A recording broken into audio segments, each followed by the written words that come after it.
This is the Mobile Tech Podcast, brought to you by worldpodcasts.com. Now here's your host, Tech Girl Miriam Joie. Brought to you by Audible. Stay tuned for a special offer at the end of the show.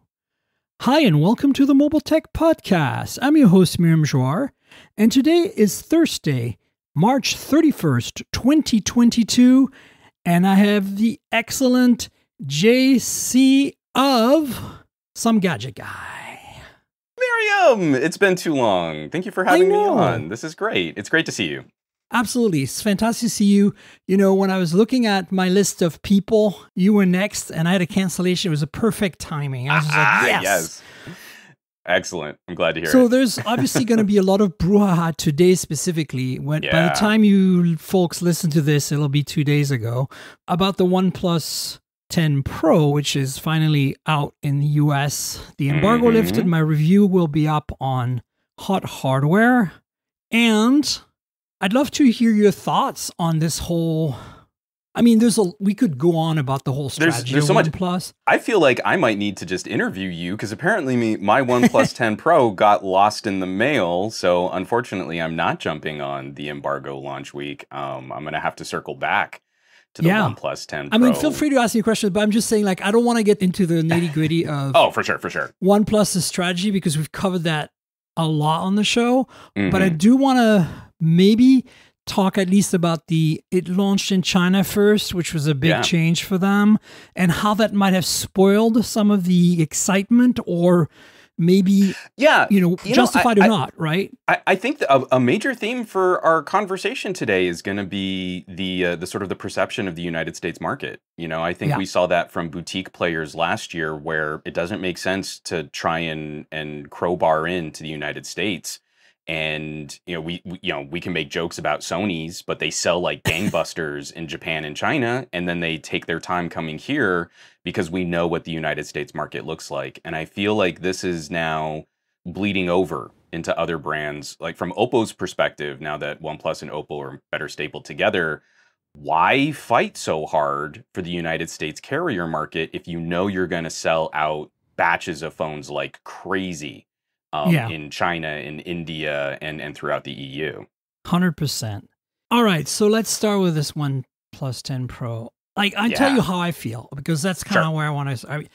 So I'm really excited about this launch, but I'm excited for, I think, a very different reason. So I'm very lit up about the OnePlus 10 Pro for what it might do to other competitive phones. But I'd love to hear. Let's get in. Yeah, so for me, basically...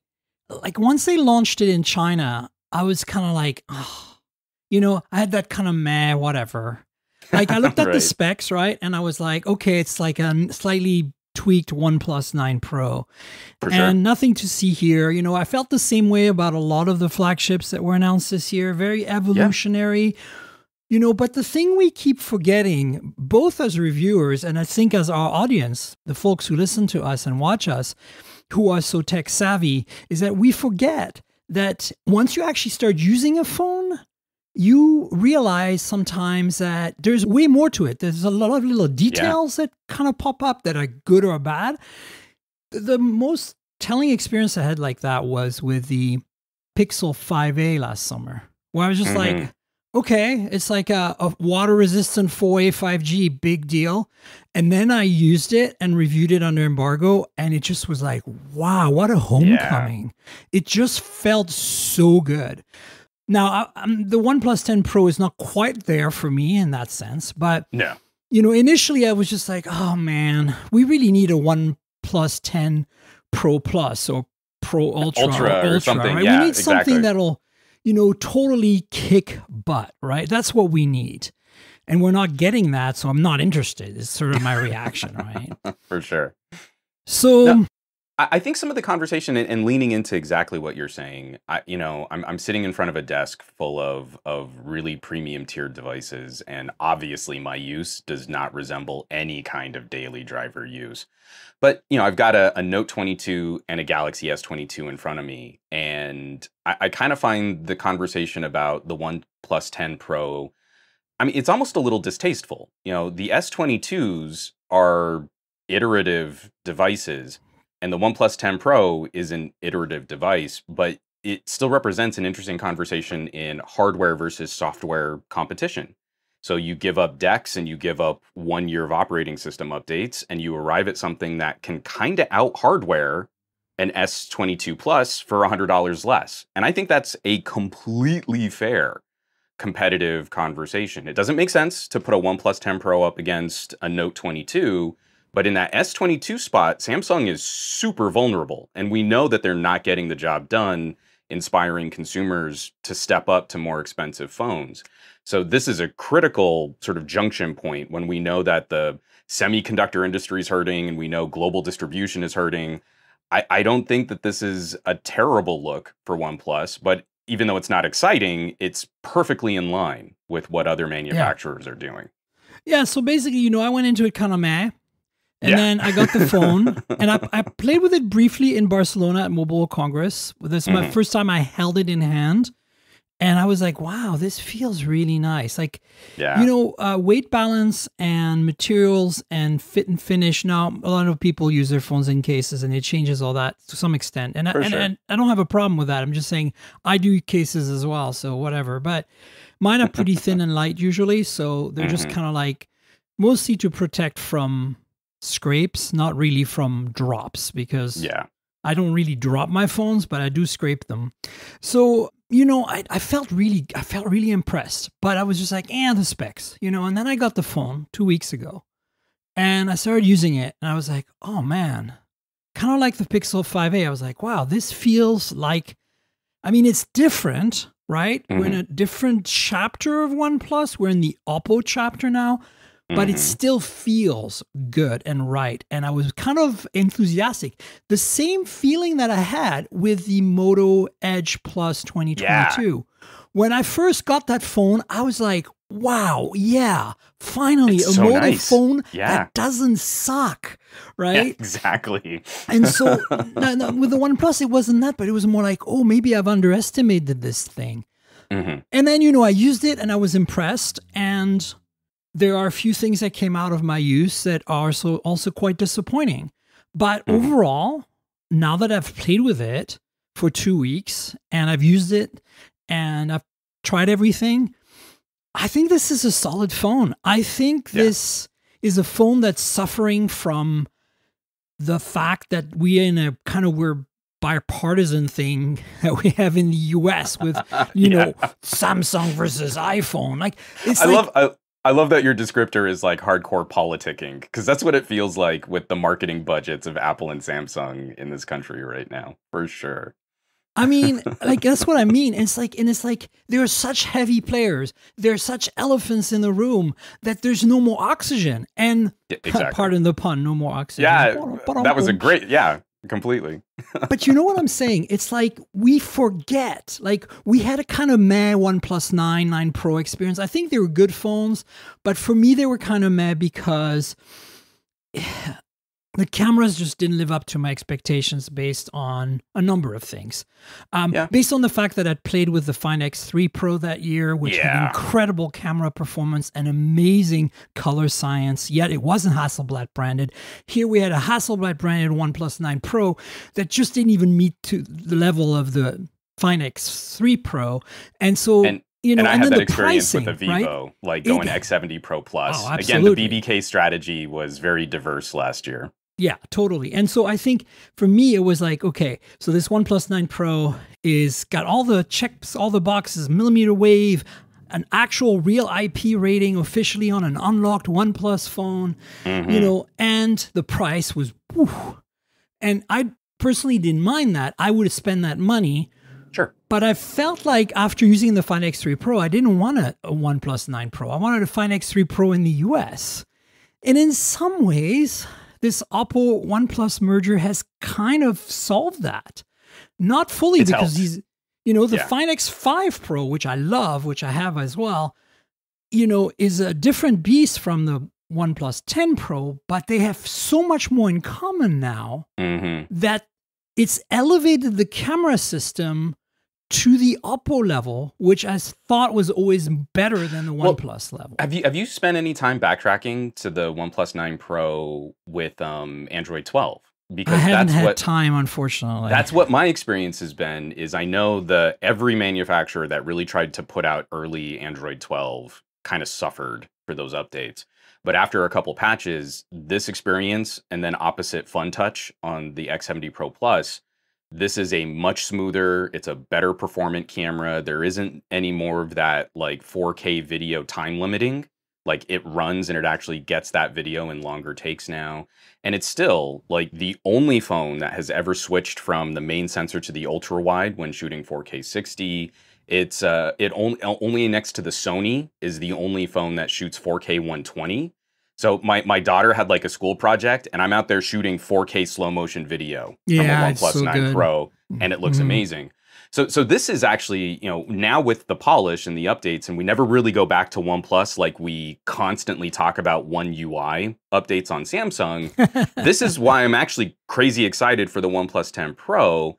We know that the 888 versus the 8 Gen 1, in terms of your most phone use, you're not really going to see much performance difference between those two SoCs. Yeah. But you can go get the 12 gigabytes of RAM, 256 gigabyte OnePlus 9 Pro for $100 less than the 128 gigabyte OnePlus 10 Pro. Yeah. So you get the better screen than a Galaxy S22. You get a larger main camera sensor. You get the ridiculous ultra wide on the OnePlus 9 Pro, which still has not been matched by anyone else. And it's a more mature product for having some of the software polish and some of these updates out. So now I think like if you're looking in the S22 and lower price tier, you've got an option that's surprisingly effective at the pricing. And, you know, OnePlus has been getting better with their trade-in deals, too, for a number of other phones. So I think that, you know, in a really funny roundabout way, I think the OnePlus 10 Pro, perfectly competitive against an S22 Plus. I feel let down by the OnePlus 10 Pro because I spent so much time with the iQOO. And the iQOO 9 Pro is insane hardware. Or the Realme GT2 Pro. Oh, the Remel it's so solid. Again, BBK's international strategy is so much more aggressive because they know they're actually marketing in a more even playing field. They're not having to play the carrier game that they play in the United States. So yeah, the OnePlus 10 Pro feels a little milquetoast to me, but that's because I've played with some of these other just baller hardware phones. Yeah, and that's kind of where I came into it, right? I was like, you know, but then I realized, okay, within this, as I said, bipartisan world we live in the US of the phone universe, it is a pretty heavy hitter. It's just it's never going to get the recognition it needs just because it doesn't have the marketing push. It doesn't have the carrier support. It doesn't have the trade-in offers that Samsung is just obliterating the flagship market with in the US right now. And Samsung is like absolutely wrecking the used market. You know, prices on used phones now become so aggressively whittled back because, well, people don't want to miss out on getting the bestest deal that they can through Samsung, and it drives a lot of consumer confidence into the ground. Yeah. So, you know, basically, if I have to summarize, if you compare the OnePlus 10 Pro to the OnePlus 9 Pro for the listeners who have some familiarity, and for you, since you don't have a review unit of the new one yet, I'll break it down into categories. Let's start with design. So design, it's a much more cohesive, much more interesting design that has a very unique language because of that camera pod. That's ceramic, by the way. It's real ceramic. And kind of flows into the side of the phone like S21 did, but it doesn't do it in two directions. It does it in one dimension, right? And it's much less fussy. Like, you know, the camera pods on the 9 and 9 Pro, and even the 8 and 8 Pro to some extent, had all these openings for laser autofocus and extra things, and like that monochrome sensor, and you know, the spectral sensor before that on the 8 Pro. I remember those. Like, I mean, they were cool, but did we really need them? No. What's nice about this one is it's so clean. You got 4 holes in the back, flash, telephoto, ultra wide, main, nothing else. That nice Hasselblad logo, and it's matte glass no matter which color you get, and it's got little sparkles and sprinkles. It looks like you know, glitter is embedded in the glass. It's very cool. So much so that the black one looks like that sandstone color from that iconic color from OnePlus. It's a little darker, but at first you're like, you wanted to get the texture, and you touch it and it's perfectly smooth because it's glass. It's very strange. But I think the design is spot on. Mm-hmm. Then the display is my next item, and the display is the exact same display as the Oppo Find X5 Pro, and it's an LTPO 2.0, so it's basically slightly better than the 9 Pro was, right? Yeah, and again, I feel like that's a significant, the part of the phone that you interact with the most is coming in at a higher resolution and with the real power-saving refresh rate options that Samsung accidentally misrepresented on the S22 and S22 That was a blunder. Whoops. Now, I mean, if any other company had done that, it would have been that company lied to consumers. But of course, Samsung, they accidentally misrepresented what their product could did. do. So the point is that for me, the display is absolutely one of the best. It's up there with the Galaxies and the Oppo, of course, because it's the same one. And honestly, I don't think you can go wrong there. Now, the cameras. Let's talk about the cameras. The thing you need to know about the cameras is on the hardware front, it's a downgrade on the ultra wide in terms of absolute physics, like the fact that the sensor is smaller, the pixels are smaller. Sure, you can throw a bit more compute at it to compensate, but you're getting a lesser ultra wide in absolute terms than you did last year. That IMX 766, that's the ultra wide on the 9 Pro, that's the ultra wide on the Oppo Find X3 and Find X5 Pros, and also the main sensor on those two Find X's is an incredible sensor. I would argue that it's possibly a better sensor than the 789 main sensor on the 9 Pro and the 10 Pro, even though on paper it's not. It's better tuned potentially because there's more than one manufacturer using it right now. Pretty much all of BBK Group is using the 766 right now. But conversely, you lose some, but you gain some. And what you gain is fun. You gain 150 degree field of view, ultra wide with a fisheye mode. You also lose the macro autofocus. There's no autofocus on that ultra wide, so you lose the macro, but you don't because you can use the telephoto as a macro for some things. The pixel crop is pretty good. It's kind of 6 of one and half a dozen of another because most of the phones that I've played with that you can get macro off the ultra wide, you end up not being able to use it because the phone blocks all of the light on your subject. Yeah. So I end up going to the main sensor and doing a 2x zoom, and I can't get quite as close, but pixel binning that and cropping it in, I end up with a much shallower depth of field, which from these phone cameras starts to look really pleasing. So I don't think it's too much of a critical loss if someone really takes the time to learn how to use their camera. It's for me, it's literally just the physics of the larger sensor. I mean, like that to me does 100%. Feel like. Because that ultra wide, I was using it in crazy low light situations. I was using it for a ton of video. It was sharper rectilinear video than I'd ever seen from an ultra wide angle phone before. 8K at 30 frames per second. I mean, it was just a monster performer, and that one to me kind of hurts. That stings a little looking at the OnePlus 10 That's Pro. the big loss. But I think the macros, just want to mention it so people know that, but you can compensate by using the telephoto, for example, or as you said, punch in 2x on the main sensor. Now, that's the only real physical difference. The telephoto is identical. The main sensor, 789, is identical. The front sensor is a slightly better sensor. It's a 32 megapixel instead of the 16. It has a wider, 27% wider field of view. And honestly, the selfies are a little better, but it's not, it doesn't have autofocus or OIS or anything like that, so it's still a selfie camera. That's the hardware. Now, the software is where really the differences exist. And again, I have to revisit the 9 Pro. My thought of the 9 Pro is still the launched 9 Pro, and you said, obviously, that it's changed a lot.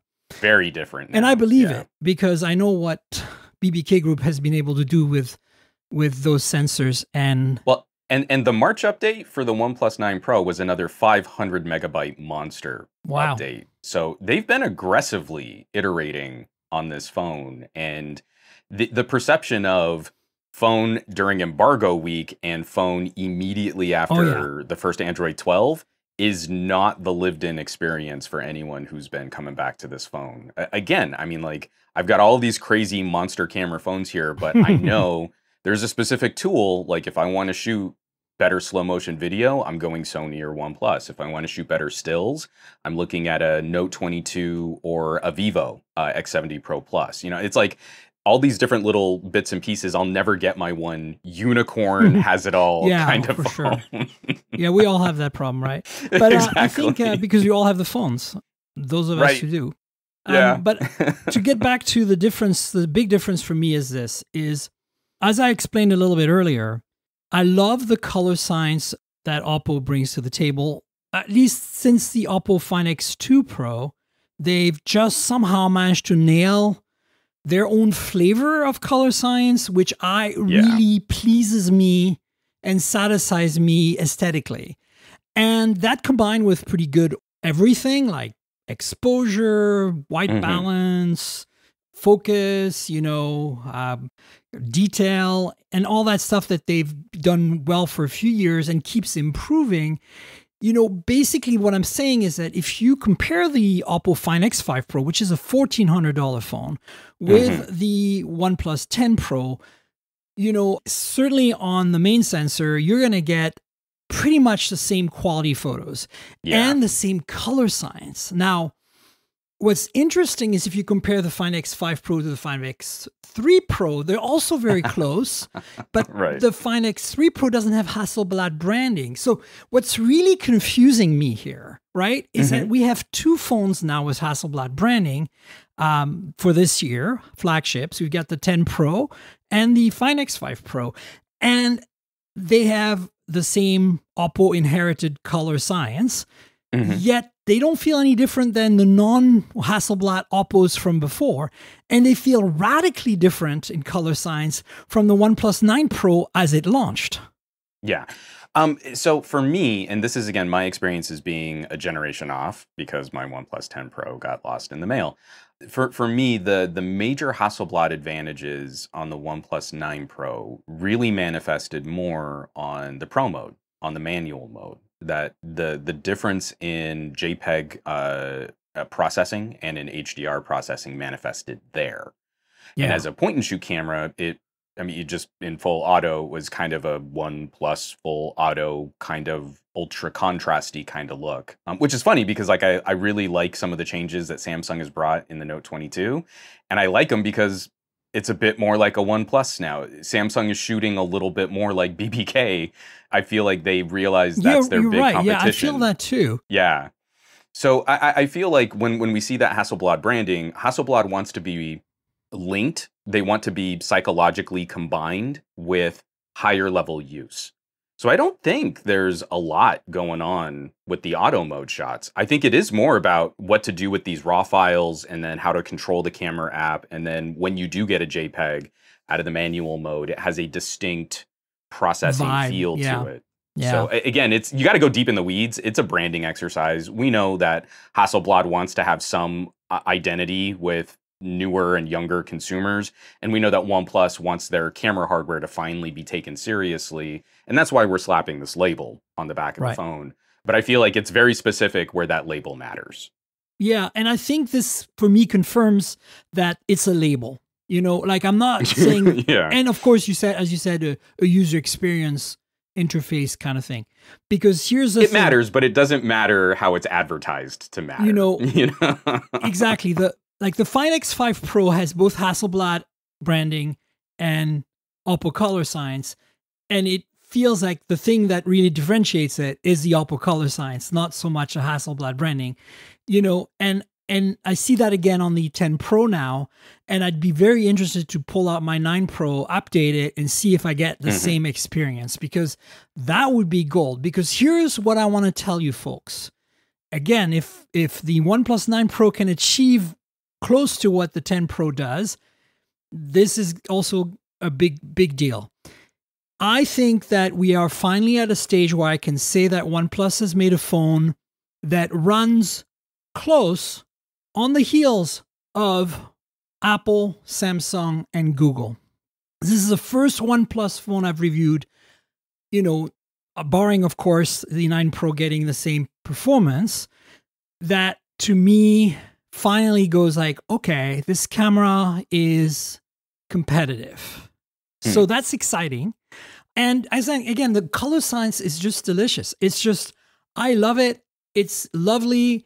I recommend it. Check it out if you get a chance, folks. It just makes photos that just look. Here's one of the things that I'd love to like circle back in a chat in your DMs later is if your OnePlus 9 isn't on Android 12 yet. It's not. It's probably on whatever it was in October last year. So one of the biggest updates on the OnePlus 9 Pro, and something that has been confirmed is consistent on the OnePlus 10 Pro, OnePlus used to do that oversampling JPEG process. So you would tap the shutter and you'd feel the pulse immediately, but the actual image that would get refined was later in the stack of raw files that they use for the HDR. And now, opposite like a Note 22, with some of these updates, it feels more like the Vivo shutter, where you tap the button and you might end up with a blurrier shot, but that is the instant that you are capturing off of that shutter button. And it makes the phone... it makes the phone a safer performer in like action shots. I've got a 6-year-old. She's running around and I want the moment, and it's okay if it's a little blurry because my daughter is blurry. She is constantly She's just in a motion. blur. You've never actually seen her in focus yet. I don't know what she looks like. You're going to have to wait till she's in her teens to see her in focus. But opposite of Samsung, where we know Samsung is doing something funky with their engineering teams for processing an image, and the responsiveness of the shutter button has always been terrible. We know it's because they're designing it to do something. I've never fully understood why Samsung plays that processing game and that delay game with the image you try to capture, but I always miss the moment, especially on the telephotos. So I would highly recommend kind of poking around on that. I will. Because in auto mode, this is now, again, I'm basing this more on a comparison with Vivo's. The Vivo cameras have just completely impressed me. But OnePlus they've blown my mind, honestly. They're so good. They're so good. But in terms of color science and processing, I think you're going to enjoy that. It's that the OnePlus 9 got so much more performant. Mature. Exactly. And it feels like the way a shutter button should feel, not the way a computer would process an image when it feels like it, which the OnePlus 8 always felt like to me. Right. Yeah. So basically, I've told you the differences in hardware. I've told you the differences in processing and software and in color science and all that. And that's basically my takeaway is, they're getting very close to the point where I can finally feel like they're running with the rest of the pack. And that's exciting to me. The other thing I want to add is there are a few other things you should know that I think are vexing and annoying. And one of them is actually a pretty common BBK problem, and a common Xiaomi problem is the lack of 4K 60 video on the selfie cam. Yeah. Or 30 even, 4K of any kind. Yeah. That is just unacceptable on a flagship. I'm sorry, an iPhone SE does it, okay? Like the OnePlus Nord and not the Nord 2, the Nord, the original did it. So what gives BBK? What gives Xiaomi even, right? So that's one thing that I feel like is a slap on the wrist. All right, so let's move on to performance in terms of radio and audio. So this is another big mistake and big disappointment for me. Are you guys ready? I don't think you know this. Maybe you do, but I don't think the audience knows this. There's no millimeter wave on the 10 Pro.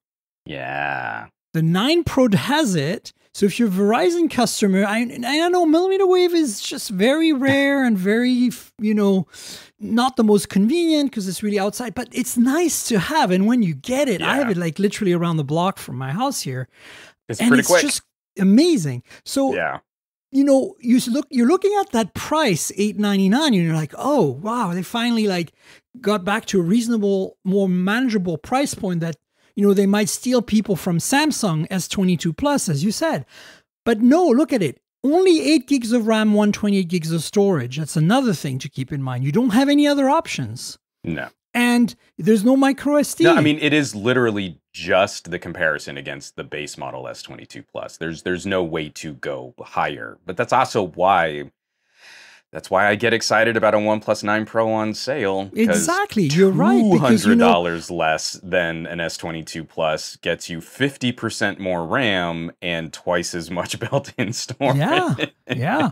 So, if you think about it, it's like, oh, wow. Okay, and then you look at it, no millimeter wave, right? It's another okay, they're saving money like hardcore here with the RAM, the storage, and the millimeter wave missing. Yeah. And here's what bugs me the most. And it's not because I'm an AT&T customer, because I'm a T-Mobile customer, but it's the fact that they still don't have 5G support for AT&T. After 3 generations of product, it started with the 8 Pro, right? And the 8, and now the 9 and 9 Pro, and here we are with the 10 Pro. And I know it's just a matter of certifying it because, you need to be on the white list of AT&T to get 5G support. It's not a banned thing. I'm sure it's fine. But man, how can they not work that out? Like you look at every Samsung, every Google, every Apple flagship has, if not millimeter wave, some of them don't, like the SE doesn't, and the Pixel 6 doesn't have a millimeter wave, but they all are certified on all 3 major US carriers. Yeah. How is it possible that OnePlus wants to play with the big kids and doesn't have that?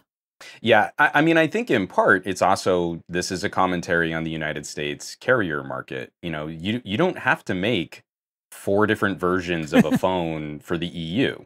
No. They have regulators in place that actually mandate, hey, carrier and network interoperability is a consumer benefit. We don't have this illusion of competition. We have real competition in the EU. And I think this takes me back to that idea, though. OnePlus is looking at the United States, Oppo is looking at the United States and going, we've got to deal with T-Mobile. Maybe there will be a variant that is unique to Verizon, but if we're not going to put those phones on store shelves, and if we're really not going to sell to those carriers, why are we going to jump through hoops to try and certify and make our phones more expensive for devices that will never show up where most customers are going to shop, and they're going to get slammed by the tech press for having a label that used to mean budget flagship killer, but now they're more expensive. I can see why they're slow playing this market right now. It doesn't make sense to them to commit all of those resources, and also with smaller batches of phones, which are going to make those phones more expensive. And again, to your point, yes, if you want to compete in the United States, those are the things you have to do. But as a global corporation that's making tons of money everywhere else, I get it. I'm bummed. But I understand. I understand where they're coming from. I just don't think you can be in this market and be taken seriously. But it sucks. It sucks because we're here. It's just pure optics, And they did it right with the 9 Pro, so we know they can do it. I mean, the 9 Pro still didn't have AT&T support, but it did have millimeter wave. Yeah, I mean, for the 9 Pro, that was more an AT&T problem. Let's be fair. AT&T totally really, I think this is also an AT&T problem. This made an issue out of their 5G. Could get certified on AT&T. For sure. There's no doubt. But related to that, I also want to say that there's another thing that they saved money on, which is kind of, again, it's like optics here, okay? No official IP rating on the unlocked model. Yeah. Now, we know it's the same phone. We know it's fine because T-Mobile's version has IP68, right? It's going to be the same phone, guys. It's just different firmware, okay? However, again, from a perspective of this market, it's like, come on. It's like, I hate to say it, but the Moto Edge Plus 2022 with IP52, come on. It matters that you put the label on the box. This is one of the things, though. I mean, Miriam, I got to push back against some of the tech industry because it's more important to get the rating and know what your phone can really do. Yeah. And this is one of the things that burned the HTC 10. It's only IP53. It's perfectly survivable for getting splashed and getting rained on and getting spilled on and maybe surviving a dunk in a sink. And you're like, it matters more that we know. But the HTC 10 got so savaged for not having IP67. A number of companies just said, why are we going to pay for certification that's going to look like a bad thing? And so instead of the consumers getting the information they needed to better protect their phones, companies went, nah, We're just not going to tell anyone what it is. And again, that's the same thing. IP52 is a daily lifestyle. I totally agree with you. It's just the optics. It's more like you look at Samsung spreadsheet. But it matters that you put some IP label on the box. Right. I agree with you there completely. You look at Samsung and iPhone and Apple, it's like they have it all. And so it's like, I know they're bigger companies or whatever, but come on, BBK is a big company. And so, you're right. There are different markets, different market shares, different, spending in this particular market, the US for them, or North America, because Canada is included in that. And, by the way, you can get the 10 Pro Global with different storage and RAM options, but not in this market. And our model is single SIM, by the way, in case you're wondering, and no eSIM or anything like that. So, these are the little things. You remember I said earlier, you look at the phone initially, you have an impression, you can be excited or not or whatever. And then sometimes it turns, you're like, oh, this is way better than I thought. And sometimes it turns the other way and you're like, oh, that's disappointing. And I experienced both things. Like the camera was a delight. These little details that are accumulating here are just kind of like, that is not how you make a US flagship, guys. I'm sorry. And that's problematic. So we can't, as reviewers, not say that because, I can educate my audience and say, look, you don't need IP68. But at the same time, there's going to be somebody who drops their phone in a stream for 2 hours. But the person who drops their phone in a stream for 2 hours is likely going to compromise IP68 because they dropped their phone in a stream. Oh, for sure. Part of the phone cracks. Again, I mean, for me, it's more, I can't anticipate what someone's needs might be. Right. I got into this conversation with some dude on Twitter who was like, well, I only care about reviewers that talk about my use. And you're like, I don't know you. I don't know what's in your app drawer. I can't predict that, but I can look at manufacturers' claims and price to performance. And these are the things that may or may not matter. In my comments right now, I've got a lot of people that are not impressed by 5G, right? So in a number of markets, especially here in the United States where 5G rollout isn't as impressive as a carrier's map might indicate, I have a specific conversation about the pros and cons. And I feel with $100 price difference, someone can make a conclusion based on those Lego pieces that matter to them. The OnePlus 10 Pro, I feel, is a perfectly competitive alternative to a Samsung at $100 less. Yep. But that means different pros and cons. And I think someone might be interested in trading better screen clarity, resolution, and power saving features for 5G and millimeter wave. And I think that's a fair balance, But again, absolutely. If we're not following up on these devices to the same consistency, then that lopsided conversation just rings like Samsung marketing, and we don't really have the showdown that would help a consumer pick a better solution for their specific needs. It's Samsung is the bestest. Well, for what? Or for who? Or just define the use. Because I don't disagree. Like I'm holding a Note 22. That phone's an incredible productivity I have monster. One, and I'm just like, if you want it's awesome. The mother of all kitchen sinks, there you go, right? It's great. I mean, you can't beat it. But at the same time, I don't like the software. But if I need better stills performance, I'm not going to reach for it. I'm going to reach for a Vivo or a Sony. Right. If I want better gaming performance, there are a handful of phones out there that can better tame, the Qualcomm Snapdragon 8 Gen 1 and deliver more consistent gaming performance. 100%. So continuing my evaluation, the speakers sound great. I mean, they're pretty much on par with last year, which were pretty good. The nice little thing, by the way, this is very esoteric. You will dig it. Most Snapdragon 8 Gen 1 phones do not support analog USB dongles anymore. But ta-da! The OnePlus 10 Pro does, and the Oppo Find X5 Pro does as well. So, well, and digital is fine. If it's the same as the OnePlus 9 Pro, which I would imagine they wouldn't change that. It just would cost them too much money to even change it.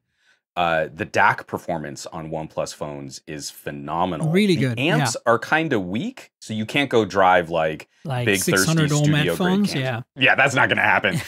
But the actual DAC processing has always been top tier on OnePlus, and it's something that's very impressive. Like Samsung's, I've picked up the Moto. I've got like a bunch of these little dongle DACs and I've got a ton analog of them pass-throughs. too, yeah.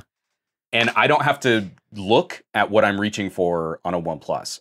Any one of those is going to play ball. I have to look for the dongle DAC to play with my Moto or my Samsung. And Correct. it's so small, but if you still have cabled earbuds or cabled headphones, that kind of stuff helps for sure, a lot. for sure. And you know, I'm just pointing it out because on the 888 side of the universe, last year's flagships, a big majority of them supported both. Whereas now, you really, the big majority of the 8 Gen 1 support only digital. Nope. So this was a very refreshing thing. I didn't even expect it to be happening. And then moving on to performance, man, this thing screams. It's blazing fast. Obviously, it's a OnePlus phone. And the Snapdragon 8 Gen 1 is super quick if need be. So I have no complaints on performance. It ran everything I tried like a champ, and games and everything, productivity, no problem. Even with 8 gigs, which is honestly plenty enough. Yeah. So, you know, you don't have to worry about performance. It did throttle less. I had to run benchmarks for hot hardware because that's what they do. And it throttled less than the S22.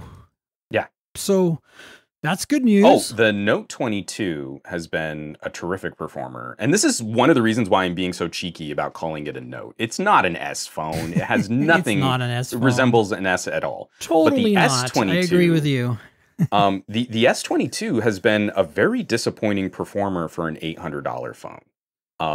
I've been colored by using the iQOO 9 Pro, which also, like, it's doing a better job of managing thermals and keeping consistent performance. Samsung obviously had their issues with the whole throttling situation going back several generations. It shows that some of the money you're paying for this OnePlus 10 isn't going into some of the carrier-specific and regional-specific things that we take for granted on a flagship, but they've done a better job of managing the actual daily performance of that phone over a comparably priced Samsung. And again, it's those little shades of gray, those little nuances that I think kind of matter when someone's living with the phone, not just reviewing it for a week and then putting it in a ridiculous bookshelf full of phones. It's, you know, someone who's depending on that purchase to really kind of live their digital lifestyle. Yeah, 100%. Next on my list is obviously software. And so there's a lot of brouhaha about, you know, Oxygen OS, how it's changed, how it's wrong, how it's bad, and how, you know, because it's sharing the code base with Color OS now. Sure. So here's my take. Don't dislike Color OS. I don't love it, but I don't, like, I can live with it. I actually rocked a Find X3 Pro as my main phone in the US last year for 3 months. Even with the lack of 5G support and the spotty 4G support on T-Mobile, because it's such a great hardware, such a great phone, such a good camera, and I wanted, you know, to live with it for a while. And honestly, ColorOS was all right. And I feel that way since the Oppo Find X2 Pro, actually. That was the first ColorOS phone where I was like, okay, they're getting it now. This feels like an Android phone, not some kind of weird bastardized monster. Right, exactly. So first of all, you have to know that. Secondly, common code base means that yes, right now, if you put the Find X5 Pro and the 10 Pro side by side, and you look through all the settings and the menus and things, yeah, ColorOS comes through the cracks. You can see that there's a common code base. There's a lot of commonality, but they've tweaked it and skinned it and made it such that the essence of Oxygen OS is there. And more importantly, the fluidity, the cleanliness, the responsiveness of, you know, Oxygen is there. And I'll have to say, ColorOS is just as fast on the Find X5 Pro. So I think Oppo's benefited as well from this, you know? Well, yeah, and it's less resources to kind of spread out. I mean, we lose some of the OnePlus flavor in customization. I mean, I think that's fair for people who were diehard OnePlus fans to be 100%, complaining about. Yeah. But there are also some other things like, I love this new screen swipe gesture that came from Oppo, where if you're holding the phone one-handed, and I've got little hobbit hands, so, you know, take that for my personal preference and bias. But if you swipe up from the corner edge of the screen, it condenses all of your home screen icons into one. So it wasn't just they took all this stuff away from us. We did got new get stuff too. some. Yeah, we did get some of the more compelling lifestyle and customizations from the Oppo side as well. And I feel like this is a fine marriage. I understand why some people are feeling so betrayed, but I'm not seeing where this really detracts from the overall user experience conversation. It's a performant, expensive, it's still delightful premium phone. It still feels so nice. So I want to put that out there, folks. Don't let that stop you. And then, to wrap up completely, the pricing for me, based on, again, I'm looking at it very US centric because my review is for a US pub, even though my audience, I know a lot of you listening right now and a lot of you on my YouTube channel are based in the UK, Australia, Canada, India, and I don't want to dismiss your experience, but I had to write my review because Hot Hardware is primarily US publication. I feel that $899 is a little pricey. I think and this is because of these little things that I mentioned that I feel are critical flagship things in the US. They don't really apply to India. You don't have millimeter wave 5G to worry about, okay?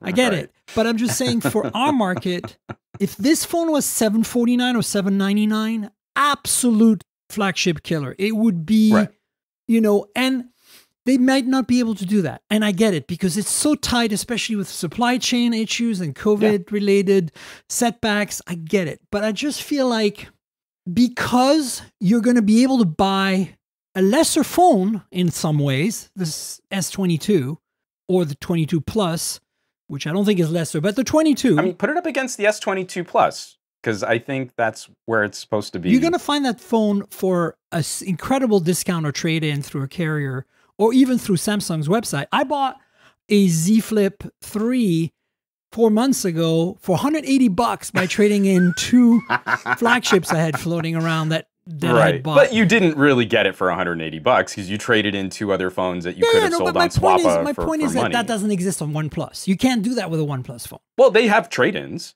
Yeah, they do, but they're not quite that juicy. They're not as good as Samsung heavily subsidizing, but you could also go to the used market and probably get a little extra cash for those 2. It's a little bit more effort on your part to sell that way. But again, I really do want to put this up against the S22 Plus. So $999. Yeah, I think the S22 Plus is the real competitor. But I'm just saying that because the S20 is cheaper, right? But I want to do this. So at $100 less, you get a higher resolution and a better display. Yes. You get a fast charger in the box. That's at least a $50 fast charger. Yeah, that's the other thing. You get $35 worth of charger in the box. You get faster wireless charging too. And we also know that the S22 Plus does not charge at 45 watts, let alone the 65 watt charging of a OnePlus. You get a larger main camera sensor. You get comparable telephoto and ultra wide sensors. I'd say the Samsung fingerprint sensor is better than the optical sensor on the OnePlus 10 Pro. Although I have to say the 10 Pros is a new optical sensor. It's good. It's pretty good. It's a little faster than I expected. I think it's the same as the Fine X5 Pro again. But again, ultrasonic, nothing's beating the iQOO 9 Pro. That thing's a monster. Yeah. So, when we really break all these things down, $100 less for this phone makes sense to me. Is it the most exciting way to save $100 on a performant premium tier flagship phone? No. But if you care about all of these things and you're okay losing one operating system update, you can go down to the OnePlus 9 Pro and double your storage and add 50% more RAM. So again, I think this is also a major failing of Samsung in the entry to mid premium tier. The S22 and S22 Plus are not compelling options or any more compelling options than a OnePlus 10 Pro. And if you trade some hardware and some software features around, I think the $100 price difference makes total sense for the OnePlus 10 Pro. But as a savvy consumer, you really do need to look about what you use your phone for and what you care about. Because if you save $100 and then you're like, oh, but I really like DeX, then you didn't save $100. You bought a phone you can't use. But it's not head to head. The S22 Plus, I don't feel is going to inspire anyone to trade or spend premium tier cash in Android land against, a similarly priced iPhone. Like just the data on that doesn't make any sense.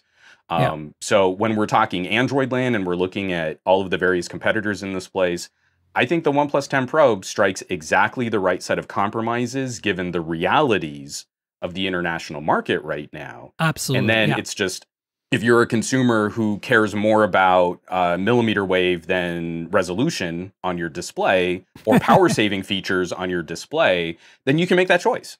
And you can make that choice knowing it's only going to be about $100, and then you just need to spend more on the Samsung to get a somewhat faster charger that will never match what OnePlus can deliver. 100%. And so I just want to point out to those of you who are not in the US or Canada that a lot of my reservations go away, and the pricing in your country might be different as well. But I think it's a more compelling option possibly in your markets. Although you have more competition, you get Xiaomi and you get others, right? But one thing I didn't talk about, and we should probably wrap up the OnePlus because we have about 20 minutes left and I want to talk about the news, is battery life. And battery life is actually solid. It's better than the 9 Pro, at least the 9 Pro that I tested with the old software. And I think that's one of the things about the 8 Gen 1 is that if you're not pushing it, like, it's super thrifty. And that LTPO 2.0 technology is also super thrifty. I was getting on the PC Mark Work 3 battery test, which is a standard test for battery life, about 12 hours, which is in the upper echelons of good. Yeah. So, you know, I'm not saying it's spectacular, but it's definitely good. So, yeah. But this was definitely, I think, one of the positive changes coming to Android 12 was OnePlus's power management strategy giving users a little bit more control. And they adopted more of the battery modes that we saw from Samsung. You know, you can go in there and say, open this up more and I'm cool nuking my battery, or give me something that's a bit more balanced. That was the other one. The other hardware spec I forgot to bring up is that it's 10% more battery life than an S22 Plus. So again, do you want a lower resolution display that doesn't save as much power, or do you want a higher resolution display that can scale down refresh rate and you get 10% more battery and you get a charger in the box? I just feel like that's fair. Again, it's not one size fits all. There is no one winner. I just think it's there's fair no perfect phone competition. Right? No, I desperately want all of we the all fun do. bits I mean, that's the problem. in So the other thing I want to point out is that in some of the other markets, there's an 80-watt option, and the phone supports 80 watt. I don't know if you know the details behind that, but I did some research, and it turns out that in markets that have a mains power in the wall that's 220 or 230 or 240 volts, they get the 80-watt charger and the phone charges at 80 watt. In markets that have 100, 110, 120 volts, they get the 65-watt charger and 65 watts. So I'm flying to Europe next week. You gonna try it? I have the 80-watt charger for the Oppo Find X5 Pro because it's a European model. And I'm going to try to see if my US OnePlus will charge at 80 watts in Europe with that brick. So stay tuned. Yeah, so look, I think, honestly, I went into this review thinking, whatever, it's just going to be incremental, whatever, I'm not going to be excited. And I came out like, yeah, actually, you know what? I like this better than the 9 Pro right now, at least the 9 Pro that I tested the way it was. And as such, I would say, like, I didn't make it an editor's choice. That would be, you know, a little much for this. But I think I ended up making it a recommended, which for us is like, you know, I gave it 4.25 out of 5. So yeah, it's a good phone, guys. It just, you know, depends what your priorities are. But I think for me, the delight, the thing that really made me kind of like the Pixel 5a made me go like, oh, cool. Ooh. On the Pixel 5a, it was pretty much everything. But on this, it was like this camera, the way it just came out of nowhere and just really made photos that just were appealing. It's hard to put my finger on it. I'm not like pixel peeking here. I'm not like being all analytical because I could be. And if I am, then, you know, yes, the iPhone still takes better photos. So does Google. So does Samsung. But there's something about it. It's like it tastes right. You know what I'm saying? Right. Yeah. Yeah. Again, it's an intangible and we're talking about something somewhat creative, but these are the tools that empower us to tell stories and capture memories. And I feel OnePlus suffers from their previous branding. A lot of people still talk about OnePlus cameras as if we're talking about a OnePlus 5. And you're like, from the OnePlus 8 Pro, this conversation has been very different. And now, for sure, OnePlus 9 updated and OnePlus 10, this is a whole new dimension. Yeah, this is a completely different tier of performance. And I think it would do many of us in the tech community well to maybe circle back and kind of pit these up against other competitive options in ways that aren't just like, well, I took 3 photos of fire hydrants side by side, and you can tell by the white balance that the iPhone wins. And you're like, that's not what people are doing with their phones. So let's not do that in our reviews. Right. Okay, so the few new phones this week and rumors and things are the Redmi 11 Pro Plus 5G. I got one sent to me by Xiaomi. And, well, it's what is it, like something like $350, and it's got some solid specs. 120 watt charging is the big, kind of marquee feature here. It's the same charging tech we've seen on the Xiaomi 11T and the 12 Pro now as well. Pretty impressive. We're talking 17 minutes, 0 to 100. So if you're in a market like where your power is not very reliable and you need to be opportunistic about charging your phone, which will last 2 days on a charge, this is definitely something that matters to you. Of course, it's got 120 hertz display, which is an AMOLED, which is nice. And it has a 108 megapixel camera without OIS, but it's that, 0.7 micron Samsung sensor that pixel bins 9:1. It's a solid camera system. And, this one is actually very similar to the Poco X4 Pro 5G, but with a different processor. It's got the MediaTek Dimensity 920 instead of the Snapdragon 695. Yeah. So look, check out my video. It'll be in the show notes. It's my unboxing. You can get a feel for the phone. It's got those slap sides that are very popular right now in the mid-range because they're trying to copy iPhone looks and feel. Totally. I kind of dig it, honestly. My favorite was the Vivo V23. Yeah. The Pro was looked like a Samsung phone, and the non-Pro looks like an iPhone. Like an iPhone. Exactly. There's a bit of psychology there. Like, we'll make our phones look like Apple's most expensive devices. It's hilarious. Then the next item we have is the Vivo X Fold. It's been teased, and it's coming on April 11th.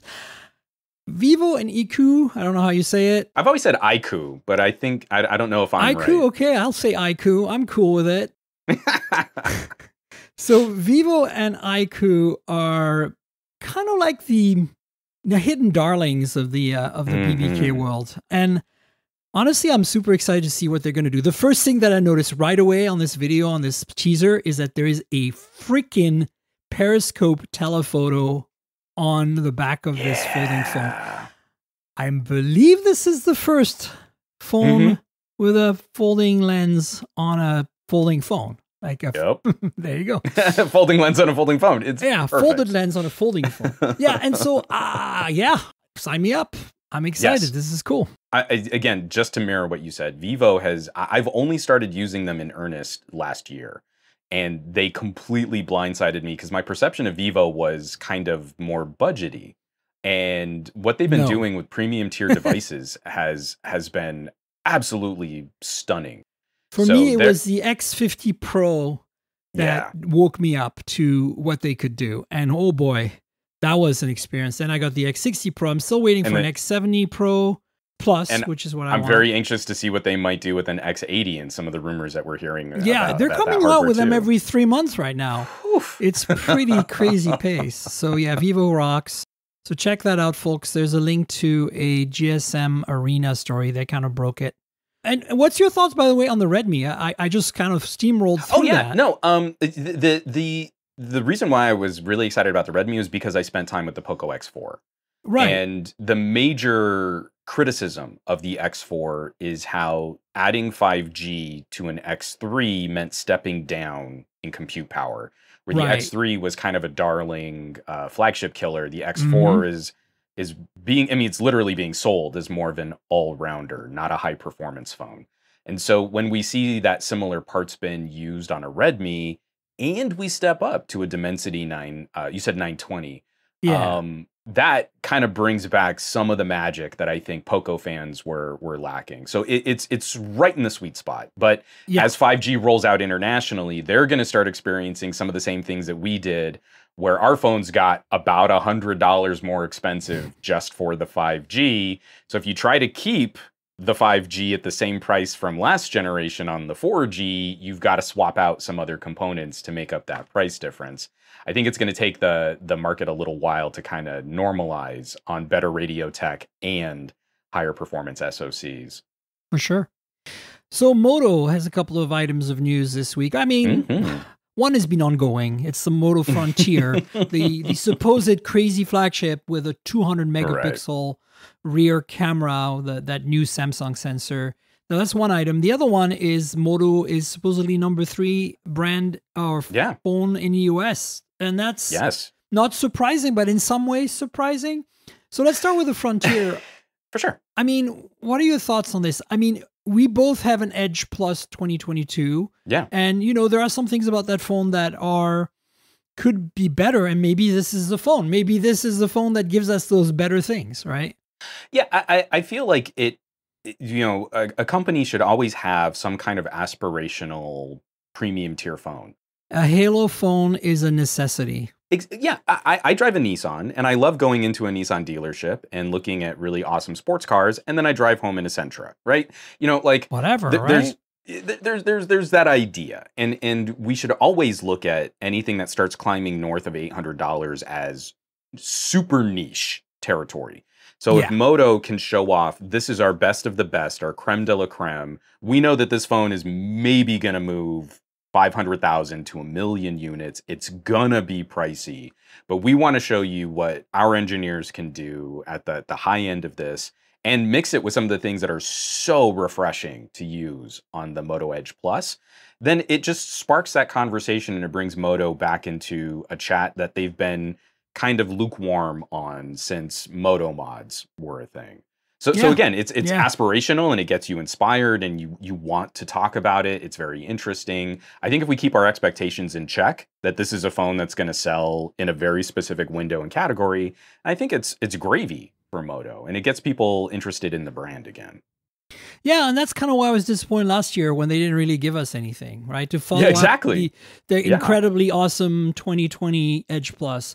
Which had issues, I know, was expensive, all that, blah, blah, blah. But it hit all the boxes, which was important because it was that Halo, right? And that's kind of why, as an aside, back to the 10 Pro, I want a 10 Pro Plus or a 10 Pro Ultra. Like, I really do. Yeah. I don't really care how much it costs at this point. Like, frankly, $1,400, go nuts. I don't care. I want OnePlus to just put their stake in the ground, go, check this out, bitches. Yeah, this is what we can do. Correct. You will pay for it, but it's here. But it's here. Yeah. And so this number 3 Moto thing, like, okay, so for me, it's a little confusing because, well, okay, so that we had a good start of a conversation. We can't spend too much time on this, unfortunately, but you know, like to me, OnePlus probably stole a chunk of that last year because those N series phones, not the 10, but the definitely the 200. Were really great phones, and I can see people going like Moto G versus that. I'll take the OnePlus anytime.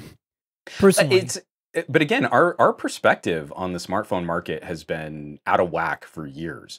I mean, you would bring up like LG before they went out was something like 15% of the United States smartphone market. It was all stylos. All the stylos that are in landfills right now. Yeah. But that's why. I mean, again, we're sitting here talking about premium tier phones. Like I've got a Note 22 and an S22 in front of me. The average selling price of a Samsung last year was $270.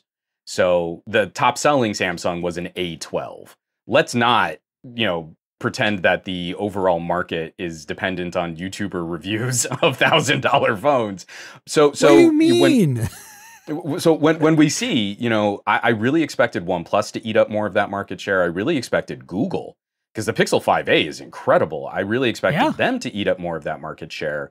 But Moto had the distribution and the resources in place for all of the lower cost carriers. And Moto Ace that's a solid phone at around that $300 price tier. You're going to walk into a Boost Mobile. You're going to walk out with the phone free on some kind of an agreement. Cricket. Cricket, exactly. So with all of that infrastructure in place, in a way that I never would have expected, but now it makes perfect sense in hindsight, Moto had to be the number 3. There's no one else who's really moving those types of phones. Even Samsung kind of slow plays Galaxy A in the United States. They don't put much effort into moving those phones. They're all high-level marketing. So Moto is the only other option. OnePlus can't move the same number of units. Google can't move the same number of units. Moto has that distribution on lock. Yeah. And they already had the phones in store shelves. Like some of these phones might be 2 years old, but you can go into a Boost Mobile and literally walk out with one. No, you're right. And that's totally what's happening. And I never even thought of that because, you know, there's all that old stock. And not only that, but like I just played with the Moto G Power 2022 recently, and I've got the Moto G Stylus 2022. These two are, they're 4G phones, folks. They're not anything special. They have like Helio chips in them. Yeah. Not that there's anything wrong with that, but I'm just saying they're not good phones. But think about that weird crew of stylo fans. I mean, there's like this tiny little crew of the ride Moto or G die. Stylus. That's why they made the Moto G Stylus. Yeah. But that's just it. They don't have anywhere to go. So a Moto G Stylus pops up and you're like, oh, I don't need to spend $1,000 plus on a top of the line Samsung. I now have an upgrade path that I can roll over my Stylo 3 into a Moto G Stylo. And that makes perfect sense. And it's not going to break the bank. Absolutely. And they have all of those capabilities again. Moto was the only one in that tier. They were the only one playing in that space. And they're the only ones who can do it too. Because as you said, they have the distribution channels and everything. They just can come out and say, because, you know, as I said, like, I don't want to knock these phones. They're necessary, but they're not particularly great. Like, they're performance-wise particularly, like, difficult. Like, I think everything else about them, the specs, the way they look and feel, the software is obviously, Moto is wonderful. But it's just like once you start using them, you're like, oh, whoa. I guess I just played with a Snapdragon 8 Gen 1. That's a different world. Whereas, you know, when I go to that Redmi, I don't feel that. You know, I feel it less. Yes, I feel it. It's there, but I don't feel it to the point where I'm like, oh, I can't use this. Like, but that's what I think is interesting about a phone like the Moto Ace, because the Moto Ace brought me into feeling closer to a Pixel 4a 5G. Like, okay, this isn't the cheapest phone that Motorola makes, but it's not particularly expensive. And when we look at the consumer who's likely going to walk out the door with the phone, maybe they don't have great credit, so they can't finance or lease a phone for $50 a month. They don't know what they're missing on an 8 No, they will never know. They are anticipating a certain tier of performance based on the realities of their economics. And so when you pick up a phone like the Moto Ace and it's perfectly performant, it's fine, it's a good daily driver, it gets absolutely insane battery life. Yeah. Those consumers are going to pick up a hot premium tier phone and immediately notice a downgrade in how long they can use their phone. Immediately, one of the critical advantages of these lower tier SoCs is getting 3 days of battery life on a Moto Ace was easy. Oh, Getting a day of battery life on a Note 22 can be a challenge sometimes. So again, I think we've kind of overhyped and overfocused on a certain tier of performance that is difficult to quantify. Like, I need to go out of my way to show you what an 8 Gen 1 can do that an 888 can't. That's a difficult conversation to accomplish. Yeah, it's impossible. But I can't tell the difference. If you put an 888 in my hand versus an 8 Gen 1 right now, it's good tough. luck. I've got to show you scientifically, and I'm not sure you would be able to notice anecdotally. No. But you go down to like a Pixel 5, and here's this tiny little phone that can get 2 days of runtime on a 765 with a decently sized battery. And again, I think that matters more. If you point blank ask any of your family or friends, do you need 10% more compute power? 100%. Or do you want 50% more battery life? It's just, to me, that I think we know how that's going to play out. These entry-level Motos that I'd recently tested seem to have fallen off that cliff of, well, I can't use them. Like, I feel like OnePlus N200 5G now, it's a 5G phone, but nonetheless, I can use that. I can make that my daily. Well, That's why I kind of highlighted the Ace, because the Ace to me represented that step up that sweet spot from like what we used to call the G series, right? The G series to me always felt like you can suffer a lower performance phone to save some cash. The Ace to me sort of shifted that into something that I felt was... Yeah, and I think the G has shifted to the E, what the E used to be. Because exactly, no, seriously, that G power that I tell you about and that G stylus now, this year they're kind of dogs. Like, they're really slow. And I'm like, okay, this is a Moto E, this is not a Moto G. Anyway, we should wrap up. Do you want to tell folks where they can find you on the internet? Oof, I'm all over the place these days. So my own channel, if you search for Some Gadget Guy on the social media, on the YouTube, you'll find my videos. I'm doing carrier and network news for reviews.org. And I just signed up to do tech reviews and tech deals on Slick Deals. So you're gonna be seeing me over on Slick Deals now too. And then of course the Patreon, patreon.com/somegadgetguy. Camera reviews coming out shortly on Note 22. And I'm also looking at a budget TCL. Like, I haven't done an in-depth nitty-gritty camera deep dive on a budget phone in a while, and I'm overdue looking at what kind of like one of these low-cost carrier options, what you can expect if you really push one of those cameras to its limits. Great. Well, folks, please follow JC on all the social, everywhere. And you know where to find me on the internet. I'm at Tankgirl, that's TNKGRL, like the comic book character Sans the Voiles. So it's like, TNKGRL. On Twitter and on Instagram, that's my handle. So if you want to chat with me and JC about this podcast, go for it. Just do it on Twitter, because we'll both be able to answer your questions or whatever. If you want to see pretty pictures of phones and pretty pictures taken with phones, pretty pictures of cars, since I review cars for Tech Radar, check out my Instagram. There is, of course, a couple of YouTube channels you should subscribe to, youtube.com/mobiletechpodcast and youtube.com/mobiletechmore. The first one, the main channel, is all the phone stuff and the immediate peripherals like wearables and audio gear, because love audio gears and wearables. So unboxings mostly, but basically visual content to go alongside the podcast, right?